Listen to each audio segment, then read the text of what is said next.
Do you see this seed? Tiny, isn't it? Barely even there. The smallest bit of potential. Before the garden, when I was little, I used to grow tomatoes with my grandpa. We would grow one for each family member, name them our own name, and watch them grow. Before the garden, I thought she was a little nuts for leaving the bloom room. That's where we first met, and we had it made there. Before the garden, I never really did anything with my hands. I mean, I liked flowers as much as the next person, because who doesn't like flowers? It would be a competition to see whose tomatoes would grow the highest. I would plant little cherry tomatoes for me and my brother, and big beefsteaks one for my grandpa. We became friends when I won for my English lavender. It's funny. She didn't like the smell of lavender. I never really understood why people wanted to get down on their knees. In the mud, under the blazing sun. It just looked uncomfortable. After school, I'd be so excited to come home and water them and measure their height in the yardstick we kept by the shed. I always focused on the soil. You need great soil for lavender, but she always focused on the light. Whether or not I liked the thought of gardening, I didn't exactly have the opportunity. I grew up in the city. I never even had a backyard or even a window planter. I just wanted my tomatoes to grow taller than my brother's. I just wanted her to succeed after taking such a big risk. I just wanted to keep the dirt from getting stuck under my nails. When I was a bit older, I planted my own vegetable garden. A weird hobby for a teenager. I thought nobody else would be into that kind of thing until I found out about the garden. I was so excited to find other people who loved it as much as I did. I helped her out for the first year or two. I'd come in, offer advice, or help her talk through an issue she was having with the permits. Well, this city kid had decided to plant some flowers with his group that was volunteering. I thought it was one of those plant a tree, save the earth kind of things. Tomatoes aren't that different from roses. That's what my grandpa said. So I chipped in for an afternoon. Then afternoon became weeks, and weeks became a part-time job. And that's how I first met the gardener. She never showed it, but she faced a lot of adversity. I don't think she told me half of it, even though we talked all the time. She was like that.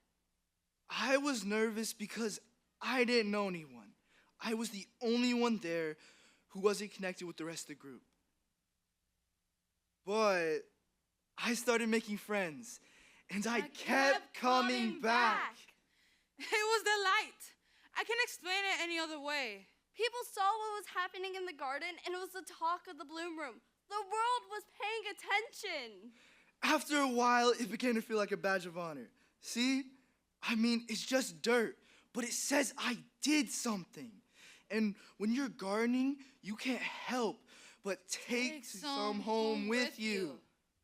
After a while, after working alongside her for years, I ended up leading my own team, keeping up a corner of the garden, right over there, full time.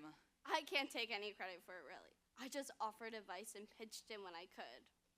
I ended up starting my own Green City program on the tiniest patch of soil behind an old office building. I still can look at tomatoes while thinking of my grandpa. He passed away years ago. He taught me the technical side of planting. I bet he'd be proud. I can't believe I ever doubted her choice. I can't go back every year now that I've got my own thing going on the other side of town. I wish I could. I still can look at roses without thinking of her. She taught me the art of it all. She wouldn't want any of the glory. That's just who she was. She had a way of acknowledging the team, seeing everybody's skills and talents. She had a way of seeing everyone's potential. Well, I never knew the gardener. You know, the one who started the whole thing. I guess she's like famous or something the way people talk about her. But all I know is I feel safe in the garden.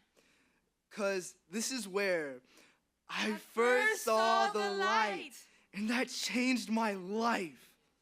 she's here, you know? Everywhere you look. I'm amazed by the next generation building on what she started. If she were only here today, she would only Point back to the light. I witnessed her legacy take root over the years. I am honored to be a part of what it's grown into. And it has grown. Now, it's more than a garden. And there's still more work to be done.